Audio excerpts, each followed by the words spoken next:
એ માતાજી, આજે હું બનાવીશ હરાભરા કબાબ. તો તેના માટેનું સ્ટફિંગ બનાવી લઈએ. તો એક કઢાઈમાં 1 ચમચી જેટલું આપણે ઘી લઈશું. તમે ઘી ના ખાતા હોય તો તેલ પણ યુઝ કરી શકો છો. તો હવે આપણું ઘી ગરમ થઈ ગયું છે.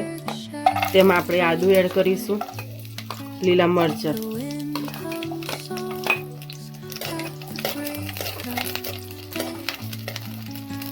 અને આદુ લીલા મરચાં એડ કર્યા પછી થોડુંક જીરું સાઈડમાં એડ કરીશું, એટલે બહુ તતડી પણ ના જાય અને માપે શેકાઈ જાય એવું થઈ રહે.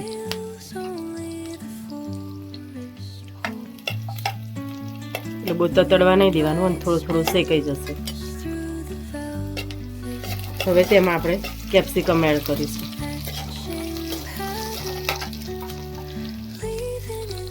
હવે આપણે તેમાં વટાણા અડધી વાટકી જેટલા એડ કરીશું. વટાણાને મેં થોડા કૂક કરી લીધા છે અને તેમાં જ આપણે બાફેલી પાલક એડ કરીશું. બાફેલી પાલકને પછી કટિંગ કરી લીધી છે. તેને પણ ખાંડ અને મીઠું નાખીને બાફી લીધી છે. હવે બધી જ વસ્તુને સરસ મિક્સ કરી લઈએ. તેમાં આપણે થોડી હળદર એડ કરીશું. બધી જ વસ્તુ સરસ કૂક થઈ જાય માટે થોડું મીઠું એડ કરીશું. અને હવે કેપ્સિકમ, પાલક અને વટાણા બધું જ પાણી બળી જાય અને સરસ કૂક થઈ જાય ત્યાં સુધી આપણે તેને હલાવી અને સરસ મિક્સ કરી લઈએ. એટલે એકદમ ડ્રાય થઈ જશે. નહીં તો જો પાણીનો ભાગ હશે તો આપણે બહુ ઢીલું ઢીલું થશે માવો, માટે સતત હલાવ્યા કરીશું. તો હવે આપણું મિશ્રણ સરસ એકદમ ડ્રાય થઈ ગયું છે. સાઈડમાંથી જો તેલ પણ છૂટું પડી ગયું છે. તો ગેસ બંધ કરી અને તેને ઠંડુ થઈ જવા દઈશું. તો હવે કેપ્સિકમ, વટાણા અને પાલક બધી જ વસ્તુ સરસ ઠંડી થઈ ગઈ છે. તેને એક મિક્સર જારમાં લઈ લઈશું. હવે તેમાં આપણે 2 થી 3 ચમચી જેટલા ધાણા અને 10 નંગ જેટલા ફુદીનાના પાન એડ કરીશું. હવે બધી જ વસ્તુને સરસ બ્લેન્ડ કરી લઈએ. હવે આપણે ચેક કરી લઈએ તો સરસ પીસાઈ ગયું છે. બધી જ વસ્તુને આપણે એક સરસ બાઉલમાં કાઢી લઈશું.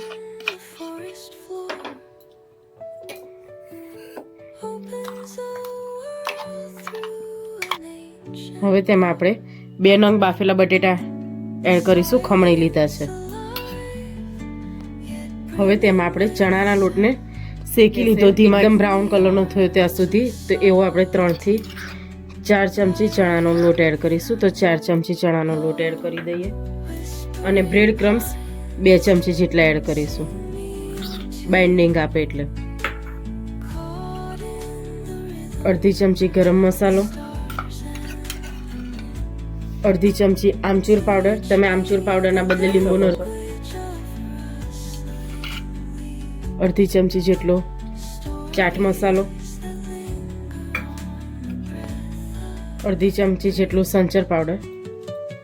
આપણે મીઠું એડ નથી કરતા, આપણે વેજીટેબલમાં મીઠું એડ કર્યું છે એટલે, અને ચાટ મસાલામાં પણ મીઠું આવે એટલે. હવે બધી જ વસ્તુને સરસ મિક્સ કરી લઈએ. હવે બધી જ વસ્તુ સરસ મિક્સ થઈ અને એકદમ બાઇન્ડિંગ આવી ગયું છે. જો તમને વધારે ઢીલું લાગતું હોય તો તમે બ્રેડ ક્રમ્સ અને ચણાનો લોટ એડ કરી શકો છો. હવે આપણે હથેળીને થોડી તેલવાળી કરીશું. આવી રીતે પછી થોડું લઈ તમારે જે સાઈઝની બનાવવા એ સાઈઝના કરી શકો. આવી રીતે ટીકી આકારમાં આમ કરી હવે તેના ઉપર આપણે કાજુ કરીશું. એટલે બહાર રેસ્ટોરન્ટ સ્ટાઇલ આપણા હરાભરા કબાબ બનશે. તો આવી જ રીતે આપણે બધા જ કબાબને વાળી લઈએ. તો હવે આપણા હરાભરા કબાબ સરસ બની ગયા છે. આપણે બ્રેડ ક્રમ્સમાં સહેજ રગ દોડી લઈશું એટલે ચોટે નહીં. ને બ્રેડ ક્રમ્સ બનાવવા માટે મેં બ્રેડને ભૂકો કરી અને પછી શેકી લીધી હતી. એટલે સરસ આપણા ઘરે જ બ્રેડ ક્રમ્સ બની ગયા છે. બ્રેડ કે પાવ ગમે તે તમે એવું કરી શકો. આવી જ રીતે આપણે બધા જ કબાબને રગ દોડી લઈએ બ્રેડ ક્રમ્સમાં. તો હવે આપણા બધા જ કબાબ સરસ બ્રેડ ક્રમ્સ વાળા થઈ ગયા છે. તેને આપણે સેલો ફ્રાય કરીશું. તમે ડીપ ફ્રાય પણ કરી શકો. આવી રીતે તેલ એડ કરી ને તવી ગરમ કરી હોય તેના ઉપર આપણે શેકી લઈશું. તમે ડીપ ફ્રાય પણ કરી શકો, થોડું વધારે તેલ લઈ.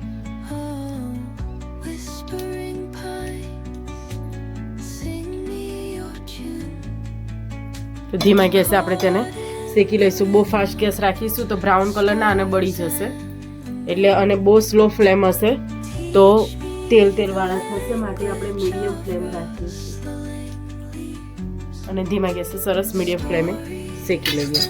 તો આપણે આવી રીતે થોડા પ્રેસ કરી બંને બાજુથી સરસ ગોલ્ડન બ્રાઉન કલરના થોડા શેકી લઈશું.